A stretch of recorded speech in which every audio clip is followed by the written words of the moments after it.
इस बार तो जंगल में शदीद गर्मियाँ पड़ गई थी।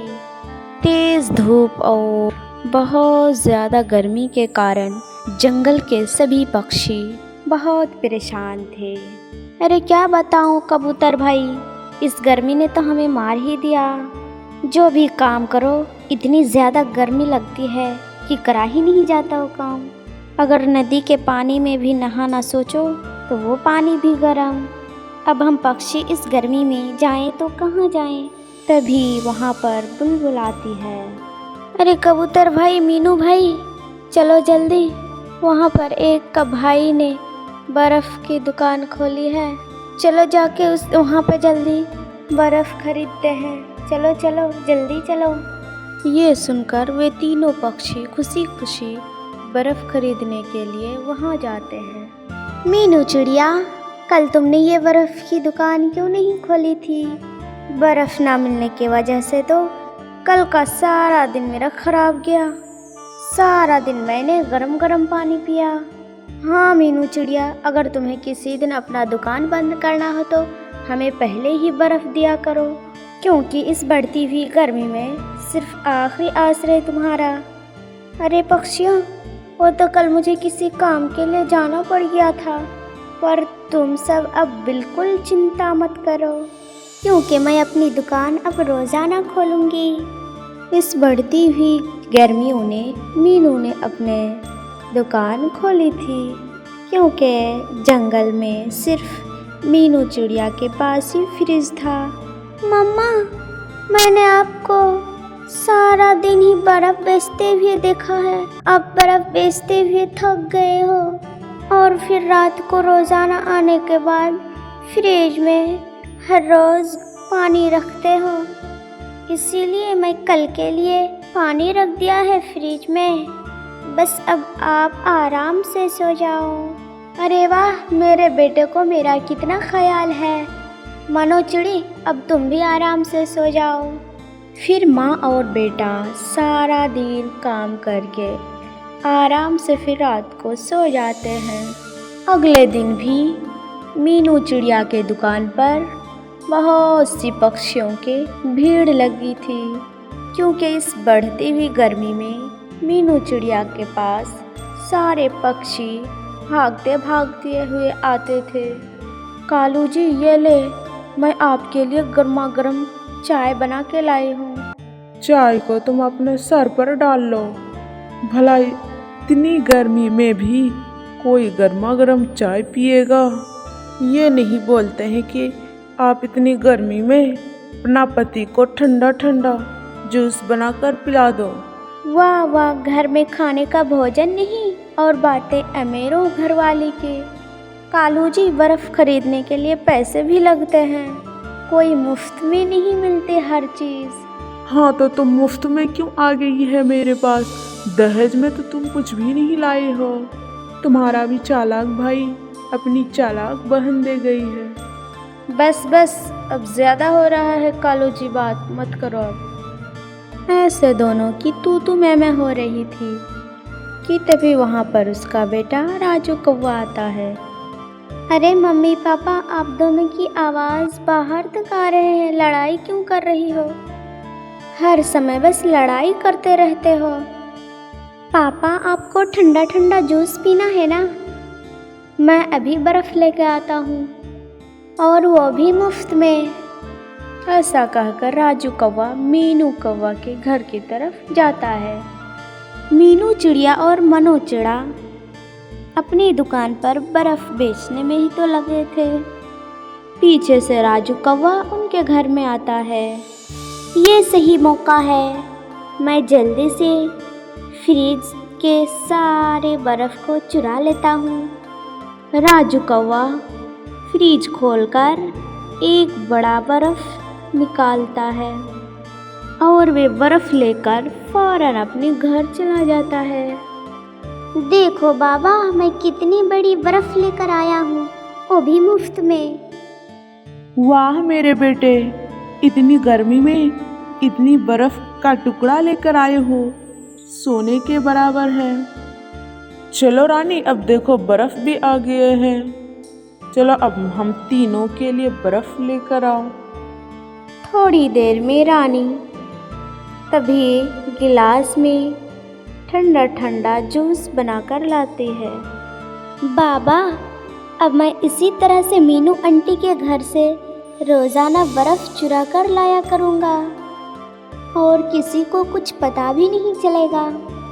अब राजू कौवा इसी तरह से बिना डरे मीनू चिड़िया के घर से एक बड़ा बर्फ़ का टुकड़ा लाया करता था। रानी, इस गर्मी में हमारे बेटे ने हमारी सारी मुश्किलें कम कर दी। बेचारे सारे पक्षी मीनू चिड़िया के दुकान से रोज़ाना बर्फ़ खरीदते हैं और हमको देखो, रोज़ाना मुफ्त में ठंडा ठंडा जूस पी रहे हैं। हाँ कालू जी, आखिर बेटा भी तो मेरा है ना। मेरे राजू की तो बात ही अलग है। रानी कौवी और कालू कौवा तो अपने बेटे को चोरी करने के मना के बजाय और ज़्यादा खुश हुआ करता था। जाओ बेटा राजू, आज भी मीनू चिड़िया के घर से जल्दी बर्फ़ चुरा कर लाओ, ताकि आज भी तुम्हारी मम्मी हमें ठंडा ठंडा जूस पिलाएं। राजू कौवा आज फिर बर्फ़ चोरी करने मीनू चिड़िया के घर जाता है और आकर फ्रिज खोलता है और वे बर्फ़ बाहर निकाल ही रहा था, तभी उसे दरवाजे खोलने की आवाज़ आई। अरे बाप रे, कहीं इस समय तो मीनू आंटी घर नहीं आ गई। मुझे कहीं छुपना होगा फ़ौरन। राजू कौवा हड़बड़ाहट में फ्रिज के अंदर ही छुप जाता है और फ्रिज को बंद कर देता है। एक तो मनु चिड़िया को भोजन दुकान पर करना होता है, अब मैं इसके लिए इतनी धूप में रोज़ाना भोजन लेकर आता हूँ। मीनू चिड़िया अपना भोजन उठाती है और फिर वापस चली जाती है अपना घर, और तब तक राजू कौवा फ्रिज के अंदर छुपा हुआ था। चलो, मीनू आंटी तो अब चली गई है, अब जल्दी से बाहर निकल जाता हूँ। बहुत ठंड है तो यहाँ पर। राजू कौवा अभी बहुत छोटा था। वे अंदर से फ्रिज को खोलने की बहुत कोशिश करता है, पर वे तो फ्रिज का दरवाज़ा खोल ही नहीं पाता। ये फ्रिज का दरवाज़ा क्यों नहीं खुल रहा? लगता है फ्रिज का दरवाज़ा जाम हो गया है। राजू कौवा तो बाहर निकलने के लिए बहुत कोशिश करता है, पर वे दरवाज़ा तो किसी सूरत में ही नहीं खुलता। अरे बाप रे, ये दरवाज़ा तो नहीं खुल रहा है। अगर मैं फ्रिज के अंदर रहा तो मैं तो जम जाऊंगा। नहीं नहीं, मुझे तो कुछ भी करने के बावजूद भी दरवाज़ा खोलना ही होगा। ओह, खुल जा जल्दी से खुल जा, बहुत ठंड है यहाँ पर। काफ़ी ताकत लगाने के बाद भी वे दरवाज़ा नहीं खुलता और राजू कौवा उस फ्रिज के अंदर ही बंद हो जाता है। रात होने को आ गई थी। अब तो कालू कौवा और रानी कौवी बहुत ज़्यादा परेशान हो गए थे। अरे कालू जी, जाकर देखे कहाँ चला गया मेरा राजू। दोपहर को भेजा था उसे बर्फ़ लाने, अब तो रात हो गई।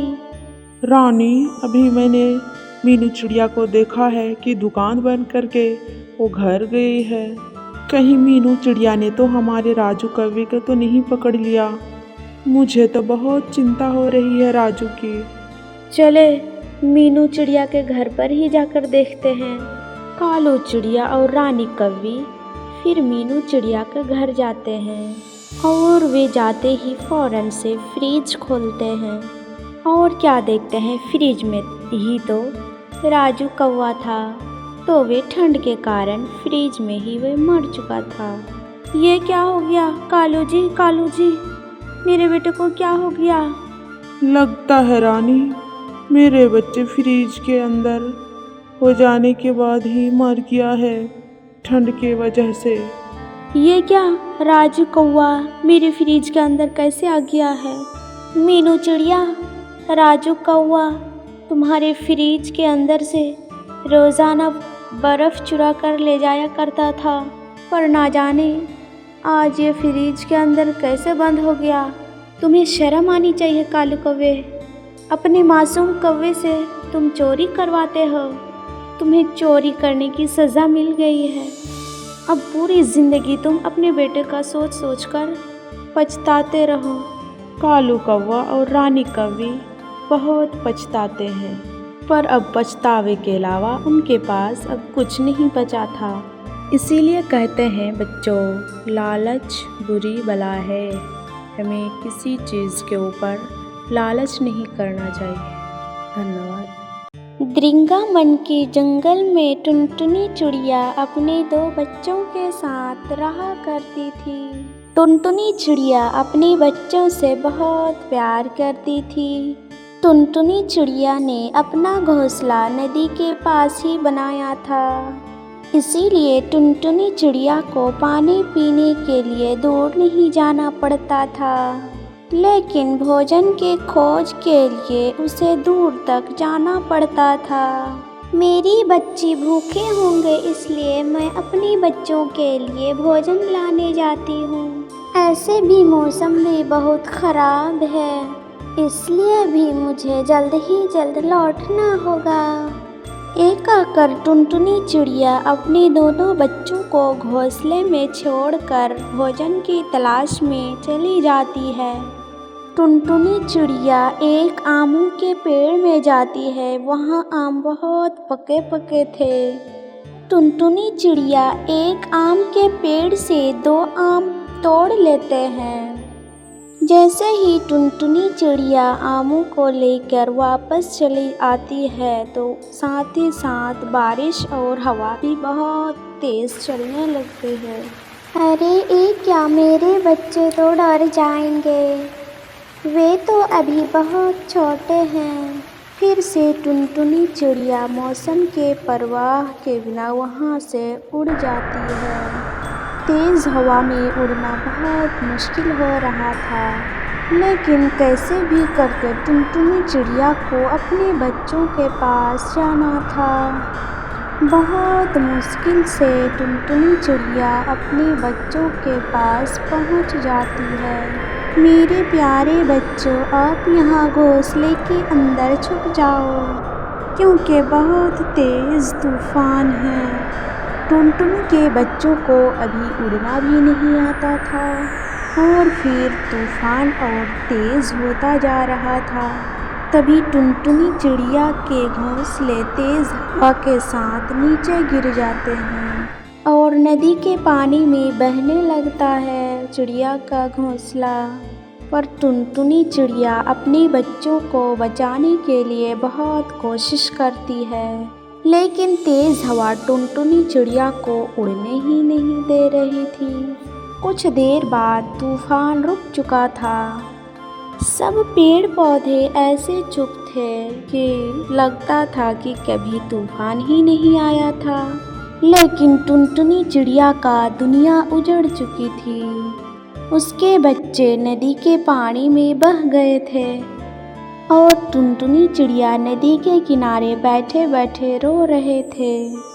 मेरी प्यारे बच्चों, मुझे माफ़ करना, आपकी मम्मा आपकी रक्षा नहीं कर पाई। मेरे छोटे छोटे बच्चे मुझे छोड़कर चले गए। टुनटुनी चिड़िया बैठे बैठे ऐसे ही शाम तक रोती रही। इधर दूसरी तरफ हरी तोती और मिट्ठू तोते बैठे बैठे बात कर रहे थे। तभी उन्हें नदी में घोंसला बहता हुआ दिखाई देता है, जो उनके ही तरफ आ रहा था। मिट्ठू जी, ओ देखो, नदी में किसी का पक्षी का घोंसला बहकर हमारे ही तरफ आ रहा है। हाँ हरी तोती, कल रात की तूफान में किसी पंछी का घोंसला टूटकर नदी में बह गया होगा और वो घोंसला उनके करीब आता है। मिट्ठू तोता उस घोंसले को नदी से बाहर निकालता है। मिट्ठू जी, इसमें 2 छोटे छोटे बच्चे हैं। हाँ, ये 2 बच्चे अपनी माँ से बिछड़ गए हैं। चलो हम इन दोनों पक्षी को घर ले जाते हैं। ऐसे ही कहकर तोता और तोती उन दोनों बच्चों को अपने घर ही ले जाते हैं। हरी तोती, इन बच्चों को अभी उड़ना नहीं आता है, आप इन्हें अभी भोजन दो। हरी तोती उन बच्चों को एक लाल मिर्च खाने देती है, मगर बच्चे लाल मिर्च को एक चोंच लगाकर छोड़ देते हैं। मिट्ठू जी, ये चिड़िया के बच्चे हैं, ये कोई फल या दाना खाएंगे। हाँ हरी तोती, मैं इन बच्चों के लिए अभी कोई फल ला के देता हूँ। मिट्ठू जी, हमारे बच्चे नहीं थे, ऊपर वाले ने हमें बच्चा दे दिया है। और मिट्ठू जी, हम इन बच्चे को माँ बनकर पालूंगी और मैं इनकी हर खुशी को पूरा करूंगी। फिर से मिट्ठू तोता बच्चों के लिए फल लाने चला जाता है। ऐसे ही 2 महीने गुजर जाते हैं। इधर टुनटुनी चिड़िया समझ रही थी कि मेरी बच्ची नदी में बह गई है, इसीलिए टुनटुनी चिड़िया अपने बच्चों को याद कर बहुत रोती थी। दूसरी तरफ हरी तोती बच्चों को उड़ना भी सिखा दिया था। वो बच्चे हरे तोती को ही माँ समझ रही थी। वो अपने माँ के साथ बातें करते और माँ के साथ ही भोजन लाने जाते। मम्मा मम्मा, आपकी पंख हमारी तरह क्यों नहीं है? बेटा, सब पंछियों का रंग अलग अलग होते हैं। मम्मा मम्मा, हम सब में से सबसे सुंदर पंख हमारी है। उन सब ऐसे ही बैठे बात कर रहे थे, तब वहाँ मिट्ठू तोता फल लेकर आते हैं और वो सब वहाँ से चले जाते हैं। इधर गौरी कव्वी हरी तोती के पास जाती है। हरी तोती, आज मैं अपने माँ के पास जा रही हूँ, इसलिए सोचा कि जाते हुए तुमसे मिलती जाऊँ। गौरी, अपने माँ के हाथ से बना हुआ लड्डू ज़रूर लाना मेरे लिए। लड्डू तो मैं लाऊंगी ज़रूर, लेकिन हरी तोती, ये चिड़िया कौन है? ये चिड़िया के बच्चे को तुम क्यों पाल रहे हो? ये कभी भी तुम्हें अपनी माँ नहीं समझेंगे। गौरी, मैं इन बच्चों को अपने बच्चे समझकर ही पालती हूँ। अब तो मेरे इन बच्चों के बिना जीना भी मुश्किल है। फिर से गौरी कव्वी वहाँ से चली जाती है। मम्मा मम्मा, एक गौरी आंटी हमें चिड़िया की बच्ची क्यों कह रही थी? वो मजाक कर रही थी मेरी बेटी, वो बहुत शरारती है। और इधर गौरी कव्वी अपनी माँ वाली जंगल पहुँच जाती है। गौरी कव्वी अपनी माँ के साथ बाहर बैठी हुई थी कि उसे किसी की रोने की आवाज़ सुनाई देती है। माँ, ये कौन रो रहा है? बेटा, ये एक चिड़िया है। बेचारे के बच्चे पिछले तूफान में नदी में डूबकर मर गए थे। बस तब से ही बेचारी नदी में बैठकर रोती रहती है। माँ, वो बच्चे अभी जिंदा है, मैं जाकर उसे बताती हूँ। फिर से गौरी कव्वी चिड़िया के पास जल्दी जल्दी जाती है। उस टुनटुनी के पास जाकर चिड़िया को सारी बातें बताती है। चिड़िया, एक बेटा और एक बेटी है ना तुम्हारी? हाँ हाँ गौरी बहन, क्या क्या सच में हमारे बच्चे जिंदा हैं? हाँ हाँ, आपके बच्चे हमारे जंगल में हरी तोती के पास है। वे चिड़िया बिना कुछ सोचे वहाँ से उड़ती है। वे बहुत तेज़ उड़ते हुए दूसरे जंगल में पहुँच जाती है। तब उसे रास्ते में एक कबूतर भैया मिलता है। तब उसे पूछता है, कबूतर भैया, मुझे हरी तोती के पास जाना है। हरी तोती अपनी दोनों बच्चों के साथ अमरूद खाने गई है। आप वो सामने अमरूद के बाग में जाएं। टुनटुनी उड़ती है और अमरूद के बाग में जाती है। वे सब उसी बाग में बैठे बैठे अमरूद खा रहे थे और टुनटुनी भी वहाँ पहुँच जाती है और वे बच्चों को देखकर टुनटुनी चिड़िया की आँखों में आंसू आ जाते हैं। मेरे प्यारे बच्चों, मैं आ गई तुम्हारे पास। चिड़िया, ये बच्चे मेरी हैं, मैंने इसे बहुत मुश्किल से पाला, इसलिए मैं ये बच्चे किसी को नहीं दूंगी। हरी तोती, एक माँ अपने बच्चों के बिना कैसे रह सकती है। इतने में लूसी कबूतर और लूसी कबूतरी भागे भागे जा रहे थे और ज़ोर ज़ोर से चिल्ला रहे थे, शिकारी शिकारी, जंगल में शिकारी आ गया है। हरी तोता और मिट्ठू तोता भी एक पेड़ के पीछे जाकर छुप जाते हैं। एक तीर बहुत तेज़ी से बच्चों के तरफ आ रहा था और टुनटुनी चिड़िया बच्चों के सामने दीवार बनकर खड़ी हो जाती है और अपने बच्चों को तीर से बचा लेती है। टुनटुनी चिड़िया ने अपने बच्चों को बचाकर खुद ही जान से मार डाला। थोड़ी देर बाद शांति हो जाती है। तब हरी तोती और मिट्ठू तोता भी वहाँ आते हैं। मम्मा मम्मा, आप यहाँ से चले गए थे और ये चिड़िया आंटी ने अपनी जान देकर हमें क्यों बचाया। मगर हरी तोती के पास बच्चों का सवाल का कोई जवाब नहीं था। मिट्ठू जी, ये होती है एक माँ की ममता। ऐसा कहकर हरी तोती अपने बच्चों को साथ में लेकर घर चली जाती है और फिर से सब मिलकर हंसी खुशी अपनी ज़िंदगी बनाते